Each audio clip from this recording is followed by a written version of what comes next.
24 जून 1967 को दोपहर 2:30 के आसपास लीड्स यूनिवर्सिटी के 10 एक्सपीरियंस्ड केव एक्सप्लोरर्स एक दिन की केविंग के लिए निकले।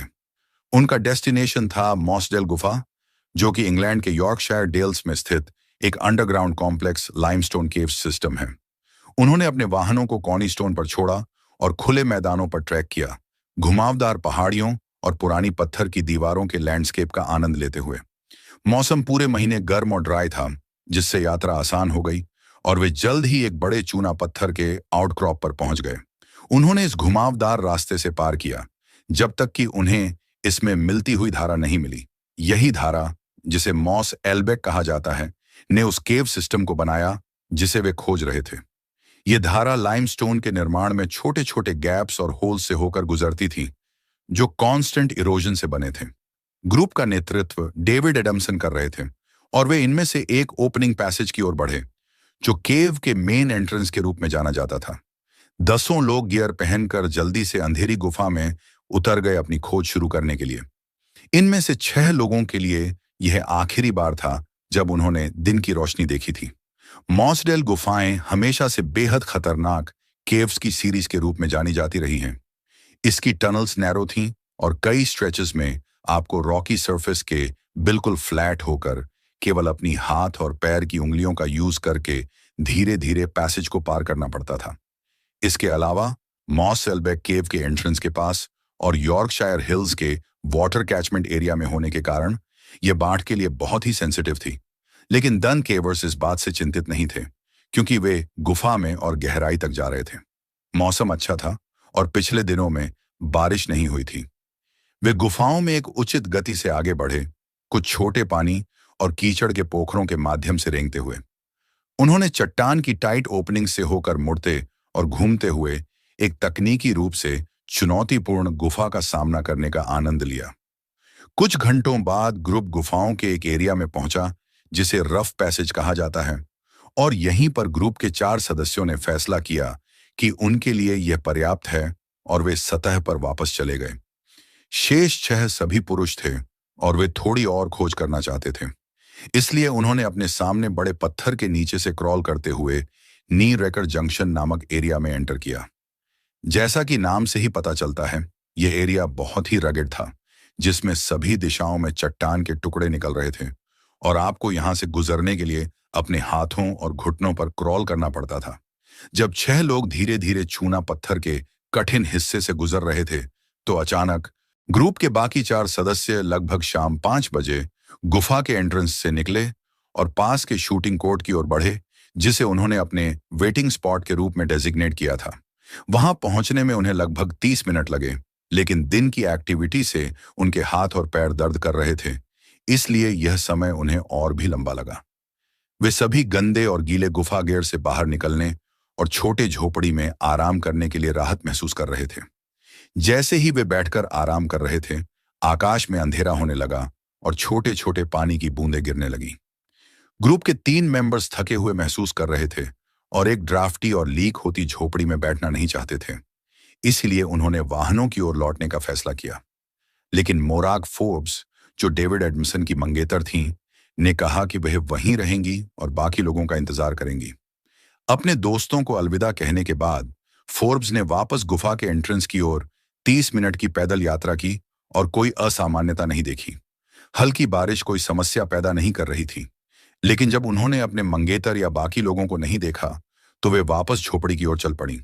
हालांकि जल्द ही बारिश तेजी से बढ़ने लगी और गहरी गड़गड़ाहट सुनाई देने लगी। एक तूफान तेजी से डेल्स पर फैल गया, बिजली पहाड़ियों पर चमक रही थी।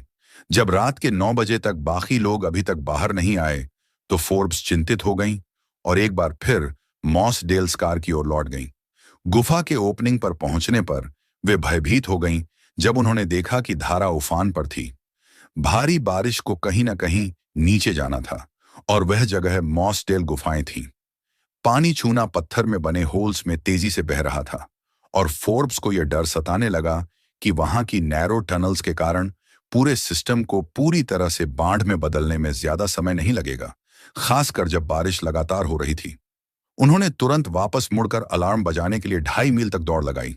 जिस एरिया में वे थे, वह रिलेटिवली अलग थलग था, इसलिए रेस्क्यू टीम को गुफाओं तक पहुंचने में कुछ समय लगा और लगभग 2 बजे तक कोई योजना नहीं बनाई जा सकी। पहला कदम मॉसडेल बेक को मोड़ना था, क्योंकि इसने अब तक मेन एंट्रेंस को पूरी तरह से डूबा दिया था, जिससे रेस्क्यूअर्स टनल्स तक पहुंचने में असमर्थ थे।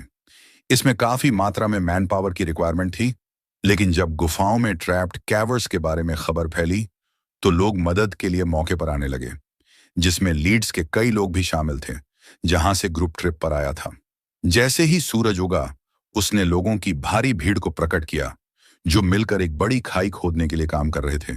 साथ ही खुदाई करने वालों और ट्रैक्टरों से मैकेनिकल हेल्प प्राप्त कर रहे थे, और फायर ब्रिगेड अपनी बड़ी पंपों का यूज करके पानी को बेक से निकालकर मैन मेड चैनल में डाल रहे थे। मॉसडेल स्कार के पास धारा के किनारे एक डैम बनाया गया था, ताकि और पानी गुफाओं में न जा सके। सुबह 10 बजे तक बारिश लगभग रुक गई थी, केवल बीच बीच में हल्की बौछारें पड़ रही थीं। इसका मतलब था कि गुफा को हायर लेवल्स पर कम से कम पानी से खाली होने का समय मिल गया होगा।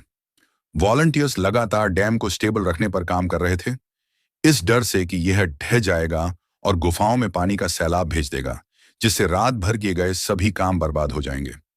शनिवार 5 जून को सुबह 11:30 पर ग्रुप के गुफाओं में प्रवेश करने के 20 घंटे बाद रेस्क्यू स्क्वाड मॉसडेल गुफाओं में उतरने की तैयारी कर रहा था। वे जल्दी से उस एरिया तक पहुंचने में केपेबल थे जहां ग्रुप अलग हो गया था, जिसे रफ पैसेज कहा जाता था, और सतह के साथ टेलीफोन कम्युनिकेशन सेटअप किया ताकि वे जानकारी का आदान प्रदान कर सकें। लीड्स यूनिवर्सिटी के कुछ लोगों सहित 6 लोगों की एक टीम को इस पॉइंट से आगे बढ़ने और मिसिंग केवर्स की तलाश करने का काम सौंपा गया था। उन्होंने उसी बड़े पत्थर के नीचे से नी रैक जंक्शन तक क्रॉल किया और फिर उस एरिया से आगे बढ़ते हुए एक सेक्शन तक पहुंचे जिसे नियर मैराथन कहा जाता है। गुफा के इस क्षेत्र को पार करने के लिए उन्हें क्रॉल करना पड़ा, और वे स्पष्ट रूप से देख सकते थे कि यह पूरा एरिया हाल ही में पूरी तरह से अंडर वाटर था। रेस्क्यू स्क्वाड खामोशी में आगे बढ़ता रहा, ये अच्छी तरह से जानते हुए कि वे खतरनाक सिचुएशन में थे। गुफाओं में पानी अभी भी छूना पत्थर से अपना रास्ता बना रहा था। मुझे यकीन है कि वे प्रार्थना कर रहे होंगे कि ऊपर का डैम बना रहे, पानी के बहाव की आवाज उनके पीछे उठती रहे। ये सुनने की कोशिश कर रहे होंगे, लेकिन इसके बावजूद पुरुष आगे बढ़ते रहे, और फार मैराथन तक पहुंचने के बाद, जो केवल लगभग 10 इंच ऊंचा था, उन्होंने आगे एक प्रकाश की झलक देखी। यह मिसिंग कैवर्स में से एक की हेडलैम्प थी। रेस्क्यू स्क्वाड तेजी से आगे बढ़ा, हेडलैम्प के मालिक को खोजने की कोशिश की। जल्द ही उन्होंने उन्हें पाया। वे अपने प्रकाश के ठीक आगे निर्जीव थे। एक और शव पहले के पीछे ही था, और रेस्क्यूअर्स ने देखा कि अब वे लगभग निश्चित रूप से केवल शवों की तलाश कर रहे थे। 5 रेस्क्यूअर्स 2 मृतकों के पास से क्रॉल करते हुए आगे बढ़े। एक रेस्क्यूअर इस पॉइंट पर वापस मुड़ गया, पॉसिबली वह क्लॉस्ट्रोफोबिक या सदमे में था। बाकी रेस्क्यूअर्स को आगे अधिक क्रॉल करने की रिक्वायरमेंट नहीं थी। उन्हें और 3 शव मिल गए। सभी शव केव सिस्टम के बाहर की ओर बढ़ रहे थे, ये संकेत देते हुए कि जब पानी बाढ़ में आया और उन्हें डुबो दिया तो वे बाहर निकलने की कोशिश कर रहे थे। रेस्क्यू टीम, जिन्हें लगा था कि केवल 5 लोग लापता हैं, ने सतह पर जो कुछ पाया था उसकी रिपोर्ट करने के लिए रफ पैसेज पर वापस जाने का फैसला किया। जब उन्होंने सतह पर वेट कर रहे लोगों को विनाशकारी समाचार दिया, तो उन्हें तुरंत गुफाओं से बाहर निकलने के लिए कहा गया, क्योंकि डैम तेजी से अनस्टेबल हो रहा था। बाद में रेस्क्यूअर्स को छठे मिसिंग व्यक्ति के बारे में पता चला, लेकिन तब तक एक और तूफान आ चुका था और डैम टूट गया था, जिससे गुफा में फिर से बाढ़ आ गई थी। रेस्क्यूअर्स को गुफा में फिर से प्रवेश करने की परमिशन मिलने में 2 दिन और लग गए, और अंततः वे बुधवार की सुबह की शुरुआत में फार मैराथन के नीचे के हिस्से में बचे हुए शव को पा सके। उन 6 पुरुषों के नाम जिन्होंने अपनी जान गंवाई वे थे Michael Ryan 17, Bill Frecks 19, John Ogden 21, Colin Vickers 23, Jeff Boyer 24 और डेविड एडमसन 26। शवों को बाहर निकालने का प्रयास करना बहुत खतरनाक माना गया, और इसलिए बांध को नष्ट कर दिया गया और गुफा के एंट्रेंस को सील कर दिया गया। जुलाई 1967 में एक जांच की गई, जिसके दौरान निष्कर्ष निकाला गया कि मृत्यु का कारण दुर्भाग्यपूर्ण घटना थी। जूरी ने यह भी सहमति व्यक्त की कि एंट्रेंस को बंद करने का डिसीजन सही था, और इसलिए एंट्रेंस पर परमानेंट सील बनाने के लिए कंक्रीट डाला गया। कई लोग, विशेष रूप से मृतकों के परिवार और अदर केवर्स, इससे खुश नहीं थे, क्योंकि इसका मतलब था कि 6 पुरुषों को उचित दफन नहीं मिलेगा। इसलिए यह आश्चर्य की बात नहीं है कि फरवरी 1971 में परिवारों की परमिशन के साथ कैवर्स की एक टीम ने बंद किए गए एंट्रेंस के चारों ओर एक रास्ता खोजा और पुरुषों को दफनाने के इरादे से गहराई में उतरी।